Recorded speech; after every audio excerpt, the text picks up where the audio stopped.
el hecho es que, por ejemplo, Eduardo Galeano, parece ser que en uno de sus viajes por Colombia se encontró con unos pescadores que decían que ellos no pensaban, porque lo que hacían era sentipensar. Y pidió que se lo explicaran, y le dije, bueno, nosotros pensamos, pero cuando estamos pensando y hablando de lo que pensamos y tal, estamos sintiendo, es decir, eso está cargado de emoción, estamos sintiendo en todo momento una emoción, algo, por eso que pensamos, ¿no? Y no podemos pensar sin sentir. Entonces, bueno, él se dio cuenta de que eso era mucho mejor que pensar solo, ¿no? Y dijo que él quería también siempre sentir pensar, Eduardo Galeano, ¿no? Y yo creo lo que hace en su obra, en lo que escribe, ¿no? Bueno, es que realmente el pensamiento puro es algorítmico. Esto es curioso decirlo. Se podría decir que, bueno, no sé, en cierto modo yo creo, es una forma que se me ocurre, que lo mismo que tenemos elementos mecánicos en el cuerpo, porque evidentemente las manos, pues los brazos, las piernas son elementos mecánicos, ¿no? El esqueleto, en cierto modo, ¿no? Y tenemos un sistema óptico, que son los ojos, ¿no? Por ejemplo, pues yo creo que también tenemos en el cerebro un sistema informático, un ordenador, pero que solo sirve para pensar, para el pensamiento, porque lo siguiente, el pensamiento puede ser reproducido, lo ha reproducido desde el principio la informática, desde sus orígenes, ¿eh? Entonces, claro, lo que está pasando con los tecnólogos estos de la informática es que están pensando que la psique no es nada más que el sistema informático cerebral, o sea, es decir, la función pensamiento, nada más. Es decir, no entienden la psique, no entienden el alma en absoluto, nada. Y el pensamiento, claro, en último extremo no necesitaría conciencia, o sea, porque los procesos algorítmicos pueden desarrollarse sin que haya una conciencia detrás. Exactamente, es lo que pasa en la informática, ¿no? Entonces, claro, la inteligencia artificial, pues es un sistema, digamos, de función pensamiento sin conciencia detrás, sin conciencia, que imita la condición de ser consciente. Entonces, ¿por qué estoy yo tan sumamente crítico ahora y tan rebotado, como se dice, contra la inteligencia artificial y sus voceros? Bueno, pues porque nos están queriendo engañar abiertamente, o ellos engañan, no lo sé, quizás las dos cosas, ¿no? De pensar que ese sistema deductivo, analítico, contando con muchos datos, los big data, es como conciencia. No, eso imita una conciencia, es decir, trata de engañar, los chat GPT y todo eso tratan de engañar al usuario para que se crea que ahí detrás hay una conciencia. Entonces algunos dicen, oye, pero es que esta máquina es consciente y tal. No, imita, es programada para imitar una personalidad consciente, pero no se enteran de nada, Las IAs no se enteran de nada, pero engañan, están orientadas al engaño. Le decía yo al compañero tuyo, que está con la imagen, hace un momento, que inteligencia artificial, claro, también IA podría ser ser sigla de otra cosa, impostura artificial. Y personalmente voy a darle este sentido. Está orientada totalmente a que nos creamos que hay una realidad consciente, y si no, ahora vendrán enseguida con este cuento, donde no hay nada más que, o sea, la función algorítmica, que de alguna manera se parece a la función pensamiento, que no precisa conciencia, y una imitación de personalidad consciente, programada para eso. Entonces, esto es terrible. Mira, yo en un momento determinado en Conciencia, en el segundo capítulo dedicado a la vida, o sea, la parte final, establezco una comparación evidentemente totalmente crítica hacia el segundo elemento de la comparación. Digo, seres de alma versus robots. Bueno, los robots son la puesta en imagen exterior, es decir, la puesta precisamente para mayor engaño en una imagen eventualmente antropomorfa, ¿no?, de la inteligencia artificial. Los seres de alma son los animales. Animal significa que tiene alma. Animal significa que tiene alma. Los animales son seres que se han generado en el proceso evolutivo de cientos de millones y hasta los varios miles de millones de la vida en la Tierra, Gaia, el planeta viviente. Y que esa evolución ha sido fundamental para que en definitiva se genere, digamos, la posibilidad de focalizar una conciencia que seguramente está presente ya en la energía misma. La energía es la parte objetiva, o si quieres la parte exterior, ¿no?, de la consciencia, que sería la parte interior de esa realidad cósmica. Y la focalización se ha realizado a través de la evolución de la vida. Y culmina, evidentemente, bueno, los animales, aunque no sabemos, las plantas pueden ser también otro camino diferente, desde el silencio y desde el no movimiento, ¿no?, algo mucho más meditativo en ese sentido, ¿no? Pero en definitiva la vida es el vehículo de la consciencia que tiende a convertirse en personalidad y en foco autoconsciente también, ¿eh? Y evidentemente los animales, que pueden ser otra vez de nuevo, porque ha pasado ya antes otras veces, los grandes perjudicados por el tema de la IA y la robótica, porque se los quiere hacer ver que son lo mismo. Nunca han sido ni serán lo mismo. Ni por supuesto esa IA va a tener nada que ver nunca con un animal, por mucho que en el Japón hagan mascotas robóticas, ¿eh?, y que haya gente que, los pobrecillos, se lo lleguen a creer. Los animales, hay que decir, son nuestros compañeros en la evolución del planeta, en la vida de la Tierra. Son nuestros hermanos. Y ni siquiera tenemos derecho a considerarnos tan superiores, porque si estamos siendo capaces de llegar a este autoengaño tan terrible, que además se trata de expandirlo como engaño general en la sociedad, de la inteligencia, que no es inteligencia artificial, podríamos decir el pensamiento artificial. Bueno, eso yo lo vería un poquito más ajustado a la realidad, pensamiento artificial, porque el pensamiento es algorítmico, pero inteligencia para nada. No hay conciencia detrás, pero sí hay imitación, con el fin de que nos lo creamos, de que hay una conciencia. De manera que al final, efectivamente, impostura artificial. Y frente a ello, la realidad de la vida, de lo viviente, no solo humana, sino de la vida de la Tierra y de todas sus grandes, digamos, creaciones en el proceso de la evolución, que son los seres vivientes, animales y vegetales, y la Tierra entera como Gaia, ¿eh? De manera que, en fin, yo para mí creo que ese es el fondo de este mensaje, pues quizás sea lo más importante de conciencia, el hilo conductor del universo.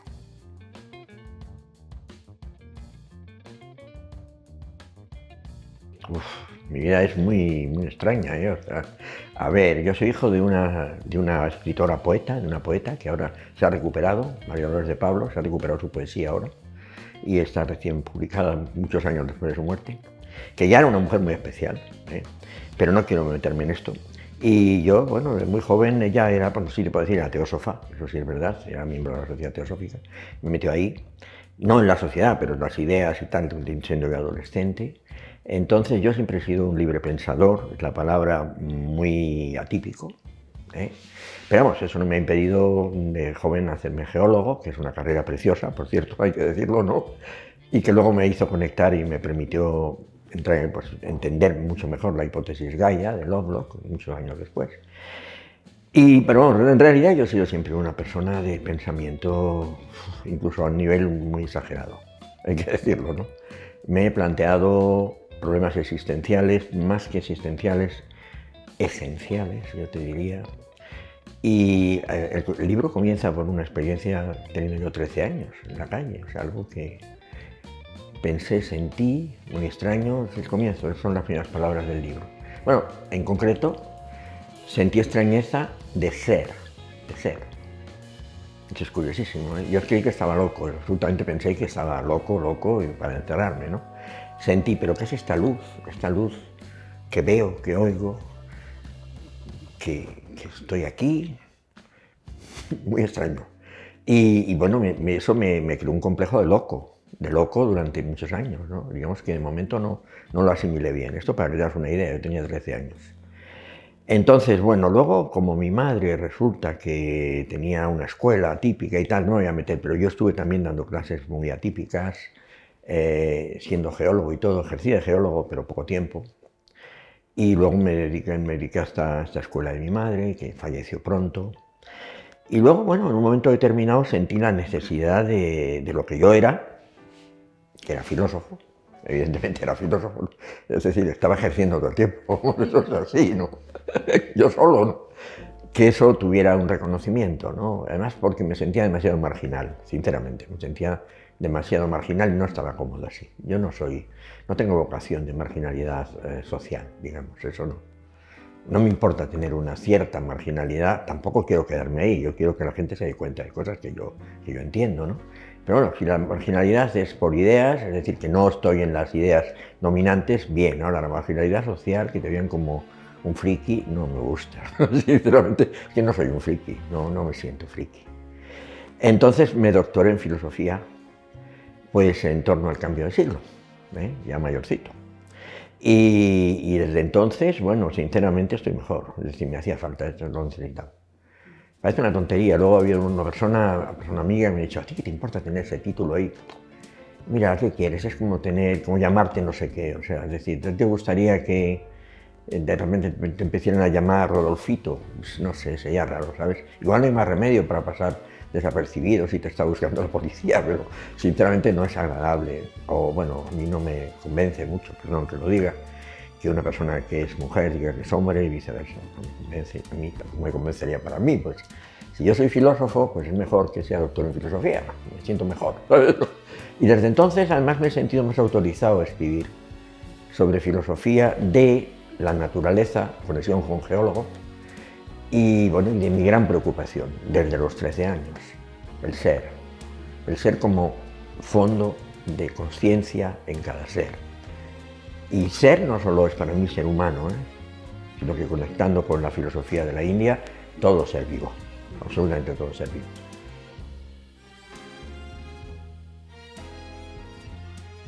La conciencia no se puede definir, así que no te voy a responder directamente con una definición.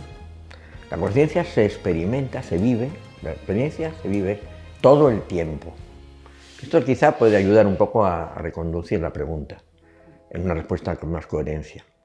La conciencia es verme a mí, yo verte a ti, escuchar tu voz, esta luz que está ahí, pues la estoy percibiendo todo el tiempo. La conciencia es soñar cuando se duerme. Si me pellizco, hombre, no es muy agradable, pues siento un dolorcillo, soy consciente de ese dolor. La conciencia es, bueno, eso sí te lo puedo decir, lo que en la India la tradición advaita llama el testigo permanente, y diría un filósofo occidental, de todos los contenidos mentales o psíquicos, de todos los contenidos psíquicos. Es decir, si tú vives, tienes una mente, tienes una sensibilidad, tienes una capacidad de sentir sensaciones, ¿vale? Eso eres tú. Descartes creo que sí, porque decía pienso luego existo. Pero ¿y cuando no pensaba? ¿Qué pasaba con él cuando no pensaba? Y si dormía y estaba soñando, o incluso en el sueño profundo hay un ser también. En la India se dice que es un ser que es dicha permanente. Se está muy bien cuando se duerme profundamente, eso es verdad. Se está muy a gusto, ¿no? Claro, cuando no se piensa, uno es. Ese es, ¿me estás entendiendo? Eso es la conciencia.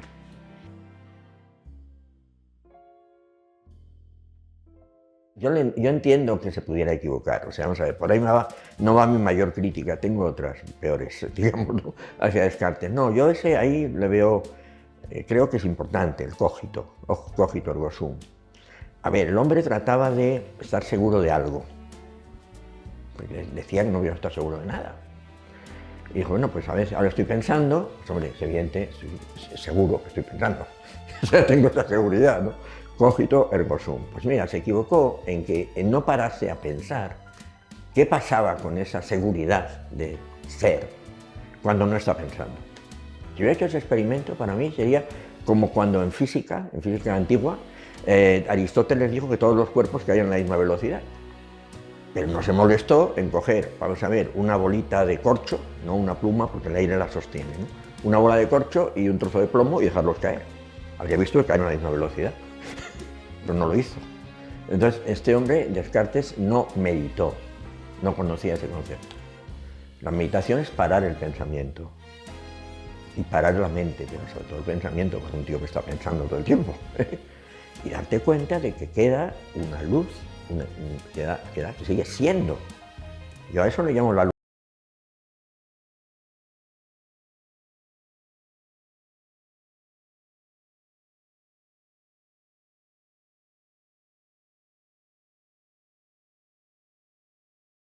desde la más remota antigüedad. Pero en Occidente es posible que Parménides lo pillara, en la antigua Grecia, es posible. Pero en Occidente no han sido capaces los filósofos occidentales. Occidente es muy intelectual, muy mental y también muy de acción. Entonces esa parada, ese silencio de Pablo Dors, Pablo Dors tiene el silencio, su libro sobre el silencio, biografía del silencio, pues no se ha practicado. En la mística, por ejemplo, se supone que sí. La mística tiene todo el tiempo el ruido del dogmatismo en Occidente. O sea, la mística en Occidente, a mi modo de ver, tiene un problema. Y es que los místicos cristianos o católicos, si quieren que no se metan con ellos desde el Vaticano, desde Roma y tal, tienen que estar defendiendo los iconos de la religión y asociando siempre las experiencias místicas con una aparición, con que aparece, con que les dice pues, Jesús o María. Y ahí hay un ruido, a efectos de ese silencio, un ruido de creencia.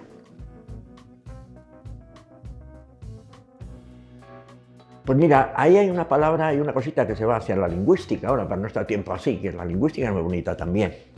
Sabes que todas las lenguas de Occidente, excepto el euskera y no sé si alguna más, proceden de la lengua madre del sánscrito y en origen de otra anterior, que es el indoeuropeo arcaico, ¿no? Entonces, en sánscrito hay una palabra que está fundamentalmente consagrada en los antiguos libros de profundidad, yo diría más que de revelación, de profundidad, que se llaman las Upanishads. Y es la palabra Atman, se parece a alma, ¿no? Se parece.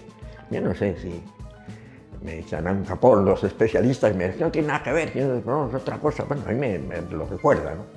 Entonces, Atman es sencillamente esa luz de ser en la que se experiencia cuando se está en meditación, cuando se llega al punto en el que has parado los pensamientos. Esta luz, según esta filosofía, la filosofía de la Vedanta, Advaita sobre todo, es idéntica a la divinidad suprema, lo cual es muy fuerte. Yo creo que ese alma genuina, profunda, el Atman, estoy de acuerdo completamente en esto con la filosofía Vedanta, es la divinidad. Fíjate qué barbaridad estoy diciendo. Es lo absoluto.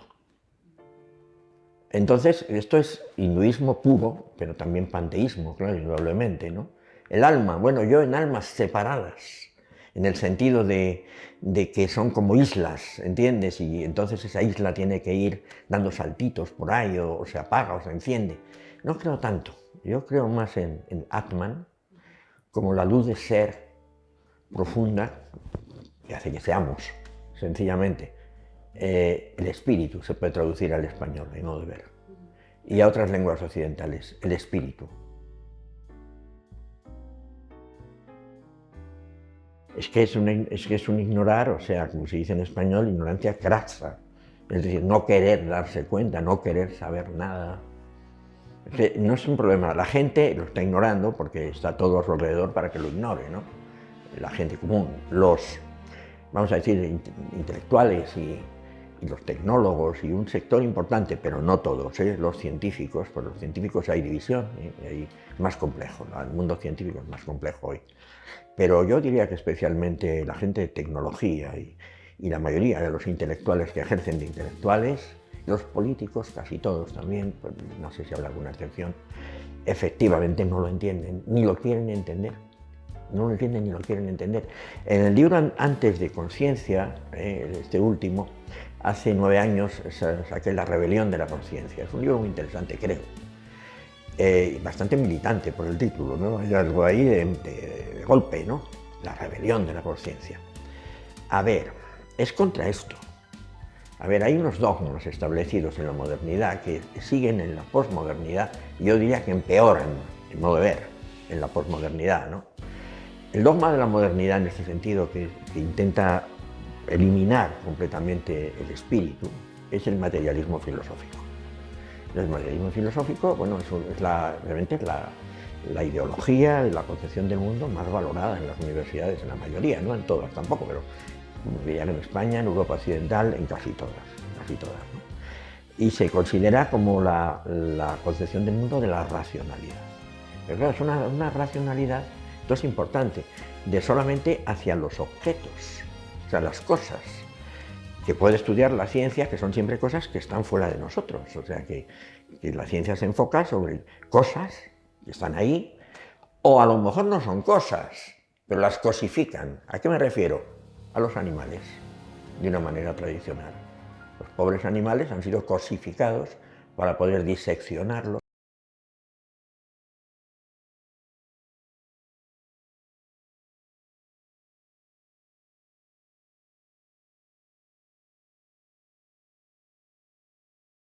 El tema de eliminar tal raza, tal otra, sino para hacer experimentos.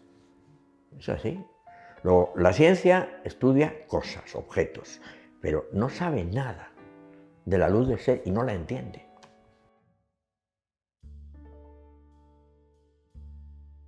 Claro, porque lo empírico significa aquello que puedes observar, lo cual está muy bien, me parece razonable, ¿eh? Porque claro, la alternativa, a decir no a lo empírico, si la alternativa es, o sea, creer que los burros vuelan o que la Tierra es plana, pues hombre, me quedo con lo empírico ya mismo, ¿no? Empírico, sí. El problema no es ese, el problema es que lo empírico de las cosas excluye al que observa las cosas, es decir, el foco de observación. El ser consciente, la conciencia que observa. Entonces, claro, ese es el problema. El problema es esa ignorancia del ser, que llega a ser confundido con cosas que están en correlación, que son verdad, y que es un gran enigma, por cierto, y muy interesante, y que ahí estaría también, por ejemplo, Nazaret Castellanos estudiando neurociencias. Es decir, el cerebro, el organismo vivo, ¿no? Porque la conciencia se focaliza en los seres empíricos. Yo no creo que la produzcan. Creo que se focaliza, es decir, que se concentra y se centra y adquiere unas características e incluso un sentido de la identidad. En los organismos, especialmente en el ser humano, pero cuando digo los organismos es porque sé que hay animales superiores que ya tienen sentido de la identidad, elefantes, delfines, quizás los perros, yo lo que sí, y otros. Entonces, bueno, es evidente que hay una correlación y eso debe ser estudiado y profundizado. Pero la conciencia no es la materia, porque la materia en principio pues es ajena a la conciencia. Es decir, es algo que es un gran enigma. Hay algún filósofo científico muy interesante, un anglosajón, que dice el verdadero misterio es la materia. Porque la conciencia, que dicen algunos, gente inteligente, pero que se queda a mitad de camino, que es el gran misterio, la conciencia, dice este señor que se llama Galen Strawson, no es ningún misterio, si la estamos viviendo todo el tiempo. Es inmediata. Si es inmediata, precisamente es lo que conocemos seguro. Dice, la materia, que la estudian tanto, ¿cómo es que puede ser ajena a la conciencia? ¿Cómo puede haber una realidad que no tiene nada que ver? Porque hubo un filósofo del principios del XVIII, el británico Berkeley, que decía, se planteó ese misterio de la materia, decía, bueno, para que exista la materia, tenemos que observarla. Y se le ocurrió una cosa que no sé, no la quiero juzgar ahora, de hecho planteo que no está resuelto esa manera de pensar, lo planteo en el libro. Ser es ser percibido, decía. Se refería a los objetos, o sea, para que un objeto exista tiene que ser percibido por una conciencia. No me meto, no digo, esta es mi idea, no lo sé. Es posible, vamos a dejarlo ahí. Pero es un misterio. Entonces Galen Strawson dice, ¿qué estudia la física? Cosas que si no las miramos ni siquiera sabemos si existen. Evidentemente es un enigma, ¿entiendes? Dice, es más misterio la materia que la conciencia, ¿no? Eso, si por ejemplo no hubiera ninguna conciencia, esto lo digo también yo en el libro, lo dice mucha gente, bueno, bastante gente. Si no hubiera ninguna conciencia, ni la hubiera habido nunca, ni la hubiera tampoco, digamos, nunca llegaría a verla, y ahora no la hay, en el universo, existiría el universo. O sea, sin ninguna conciencia que se enterara, ni antes, ni ahora, ni nunca. Pero se supone, según los materialistas, que ahí estarían las cosas flotando. Eso sería existir. El físico Erwin Schrödinger, que es un gran físico cuántico, es muy interesante la cuántica, es cierto que ahí hay una ruptura con el cientificismo, se quiera o no. Bueno, decía, esto mismo decía, bueno, tiene un párrafo que dice, bueno, y si realmente no sé, si realmente no hubiera más que un teatro vacío, dice él concretamente, y ese teatro hubiera estado vacío de espectadores siempre y siguiera y tal, ¿existiría ese teatro? Yo creo que no, dice él, ¿no? ¿Entiendes? La conciencia quizá es condición de existencia, es posible. Ahí yo no lo resuelvo, yo no lo resuelvo, pero es posible. Lo que no cabe duda es que es lo más importante, que es lo esencial, y tiene algo de absoluto. Ahí eso hay que mirarlo. Yo propongo un ejercicio en este libro. Es decir, el ejercicio básico de la meditación, no lo descubro, está planteado desde hace milenios. Solo que yo le quito, y creo que se podría quitar, vamos a decir, parafernalia. O sea, creo que se podría quitar el ropaje de muchas cosas que son bonitas, que quizás pueden conducir a una mejor meditación, pero que también la distraen un poco. Que si tienes que estar haciendo la postura del loto, no sé qué tal, que se hacer el hombro y tal y cual. Yo creo que no hace falta. Es sencillamente intentar aquello de parar los pensamientos, aquello de observar. A lo mejor te vienen y te van esos pensamientos, pero tú lo observas. Las emociones, si sientes algo, un dolorcillo también, tú lo observas. Y al final te das cuenta que eso que observa no es ni los pensamientos, ni las emociones, ni el dolor del pie, ni nada. Es la luz de ser. Entonces, hacer ese ejercicio muy sencillamente, procurando no unirlo a ninguna creencia, ni a ninguna, digamos, tradición espiritual, que están muy bien, pero no hace falta. Simplemente el ejercicio. Yo creo que puede permitir que la gente se dé cuenta de algo muy básico, que la conciencia es la base de todo, y que debe ser incluso la base del universo, porque quizás si no, no habría universo.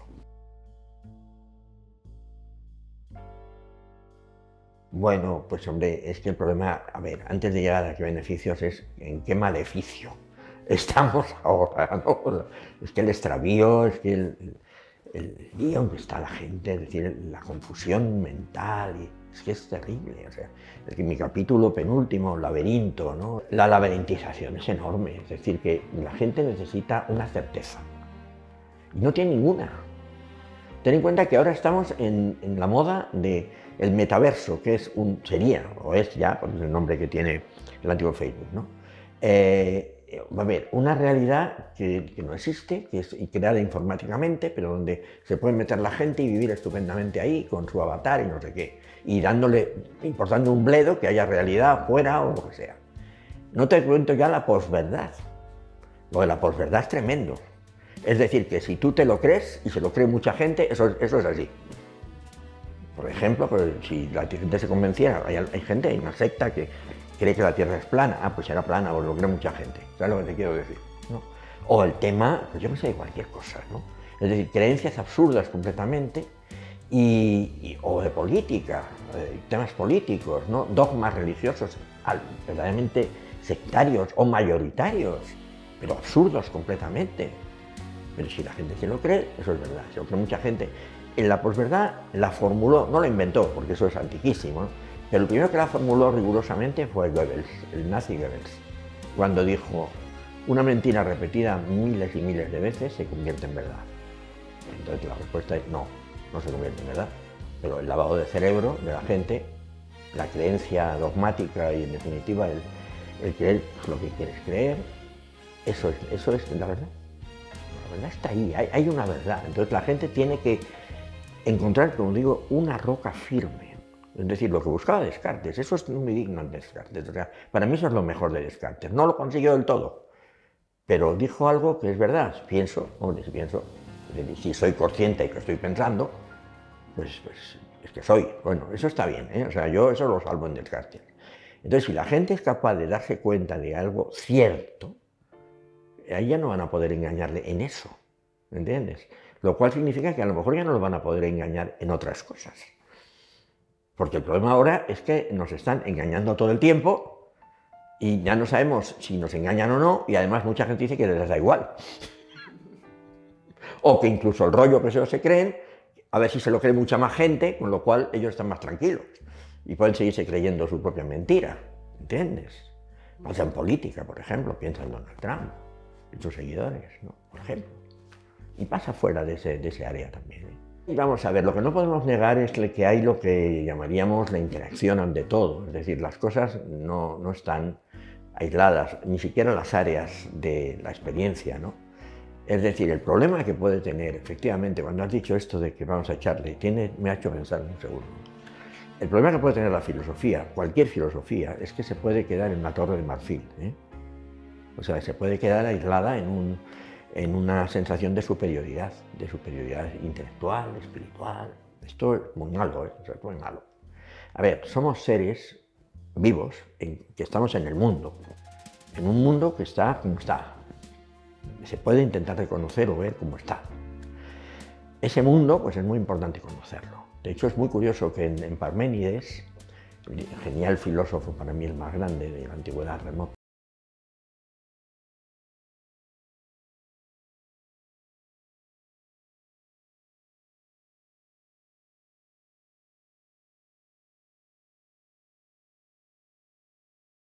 los hombres, que también debe conocer, porque si no estaría aislado de los hombres, ¿entiendes? Entonces, bueno, el mundo se ha convertido en un laberinto total, porque ha derivado, vamos a decir, de un mundo en el que por lo menos había una idea clara de verdad inmediata, es decir, de lo que te puedes creer porque tiene pruebas empíricas, o sea, que son importantes también, qué duda cabe, ¿no? A un mundo en el que la gente ya no sabe ni por dónde anda, es decir, es un lío enorme y la única clave es lo primero, poner encima de la mesa incluso gente que piensa como yo y otros que no, que tienen otra visión, pero que por lo menos admiten la realidad, por lo menos admiten la realidad. Nos cabe la posibilidad de una visión espiritual tan espiritual que ni siquiera admitan la realidad. Yo con eso no estoy de acuerdo. Incluso en mi visión espiritual, muy orientada a la visión de la Vedanta, creo que la realidad tiene niveles. Hay una profundidad que sería lo absoluto, lo divino, que sería realidad absoluta, si quieres. Se puede comparar con el océano, las profundidades oceánicas. Pero hay, vamos a ver, el devenir, la manifestación de ese ser en el universo, en el mundo, dando remolinos, olas, vientos, y en la superficie del océano toda clase de fenómenos, digamos, que están ahí y pasan, y si pasan, producen efectos. Digo, la profundidad puede ser Brahman, se dice la divinidad en el hinduismo, ese océano profundo. Pero el océano tiene olas. Y las olas a veces hunden los barcos. ¿Entiendes? O sea, entonces es muy importante que la gente recupere el sentido de lo real. Bueno, es muy interesante esta meditación que yo planteo, pero además es verdad que yo estaría de acuerdo con gente que ni siquiera va en este campo. El espíritu crítico, sí, el espíritu crítico. El espíritu crítico me parece muy importante. Si me quieren criticar a mí por mi parte espiritual, que me critiquen. Ya sabré yo desenvolverme, ¿eh? O a los que estamos en una visión Vedanta, o en una visión de tipo espiritual, no dogmática, digamos, pero con unos referentes. Ya sabremos argumentar. Pero para el mundo hay que ser capaz de argumentar. Yo introduzco mucha argumentación también en los capítulos, a veces críticamente. En La rebelión, argumento contra el materialismo filosófico. Argumento es entrar en la dialéctica. Por consiguiente, un Vedantin, Advaitin puro diría, te metes en la dualidad. Yo, pues muy bien, mire usted, porque si no hubiera habido esa dualidad no existiría el universo. Es posible que ese ser absoluto se planteara que igual no había que ser tan perfecto. A lo mejor eso tenía sentido, ¿eh? Y entonces se manifestó como universo. Y en el universo hay dualidades. Pero si son tan bárbaras que ya te nublan completamente, porque verdaderamente no puedes reconocer nada, ni siquiera en ese mundo de la dualidad, pues tienes que volver a utilizar el pensamiento crítico, que es el pensamiento de la dualidad, dialéctico, en el que se plantean las controversias, la contrastación empírica. Por ejemplo, hay que poder contrastar con los elementos de la biología básica, de la geología, de la astronomía, de la cosmología científica, que sí, eso hay que recuperarlo. No hay contradicción entre ser espiritual y ser, vamos a decir, razonablemente científico. Porque una cosa es ser razonablemente científico y otra cosa es ser cientificista, que son los que creen que únicamente ese campo y lo demás no existe. No.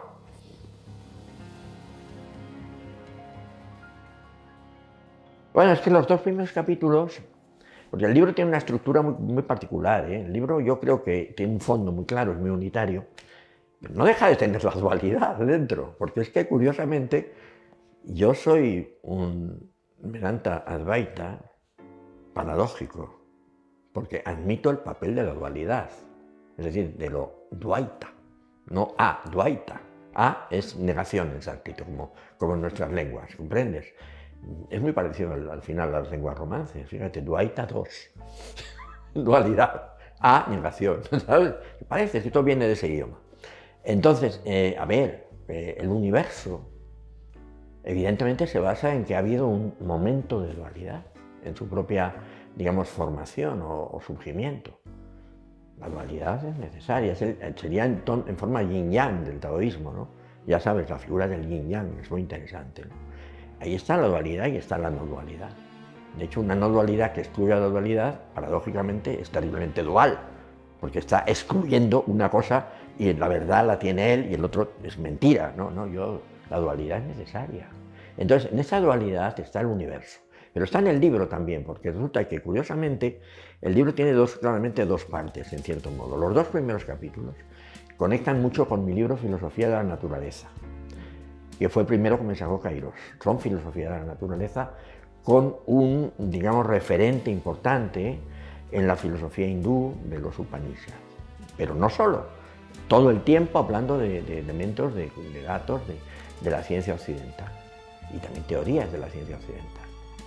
Y de la filosofía, por ejemplo, hay el tema del tiempo, vamos, incluso lo planteo, cómo lo plantean desde la ciencia, Einstein, cómo intentó entenderlo, tal, cómo lo plantean desde la filosofía, incluso fíjate la dualidad del debate que tuvo Einstein con el filósofo puro, Henri Bergson, francés, la gloria de la filosofía en Francia, primeros del siglo XX, por el tema del tiempo. Un debate de dos, de un científico y un filósofo.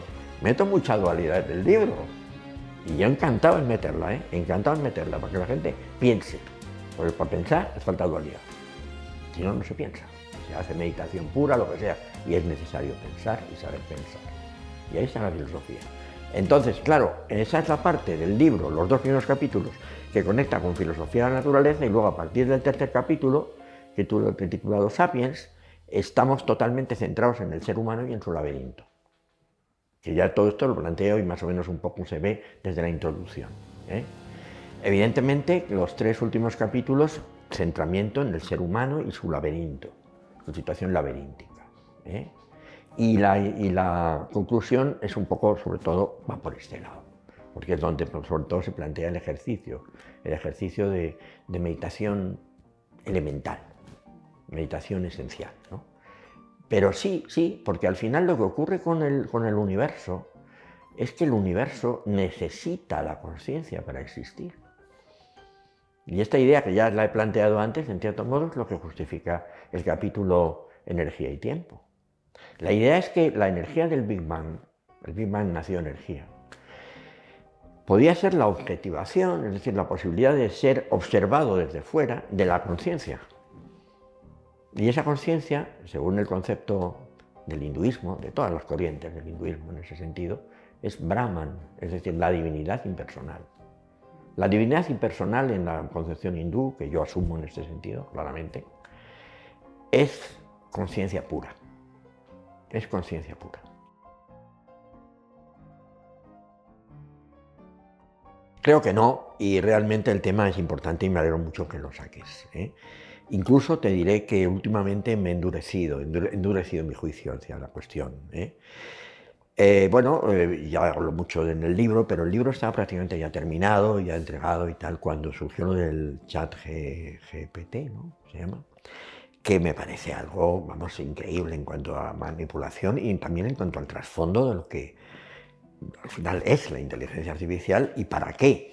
O sea, es que esto es muy importante. Voy al grano directamente. A ver, la inteligencia artificial, tal como yo la veo, es un invento para engañar. Así de bestia. Un invento para engañar. ¿Engañar en qué? Bueno, engañar en sentido de presentar que hay una inteligencia, es decir, en definitiva, inteligencia, fíjate que empieza por el prefijo in, por consiguiente interno. ¿eh? Es decir, que hay una capacidad de comprensión y de explicación, y por supuesto de formulación, de todo, de cualquier cosa, ¿no? En ordenadores, en sistemas informáticos. Vamos a ver. Esto es interesante porque de entrada, claro, claramente hay un desconocimiento muy profundo, o bien, incluso lo saben, y de alguna manera quieren que los demás no lo sepan, que también es importante, ¿no? Que es lo que yo me parece que puede pasar también. En cuanto a temas sobre mente, sobre psiquismo, vamos a ver, en manera general, psicología, pero claro, psicología que sea fiel a su propio nombre, es decir, la ciencia de la psique, del alma, si quieres, ¿no? Te lo digo porque, claro, también hay corrientes de psicología que pretenden de alguna manera ignorar la propia psique. Hay cierto conductismo, no todo el conductismo tampoco, pero ciertas corrientes de conductismo que dicen, no, la manifestación exterior, lo que se ve, lo que aparece, tal, y lo demás nos da igual, no nos interesa. A ver, la psicología es la ciencia de la psique, lo siguiente es la ciencia del alma. Esto es así de claro. Entonces, bueno, el alma implica que hay un foco de conciencia, es obvio, es evidente, ¿no? Entonces, lo que ocurre, esto es muy interesante lo que voy a contar, Jung estudió la psique profundamente, el psicólogo Carl Gustav Jung, y vio que había 4 funciones. 4 funciones, no sé si es reducir mucho, pero bueno, es lo que decía Jung y no está mal planteado. Estaría la función sentimiento, que es emoción. La función pensamiento, que es pensar. Es decir, hacer deducciones, cadenas de raciocinio, cadenas de lógica, todo esto, llevar a conclusiones a través de la lógica, ¿no? Y formulación también.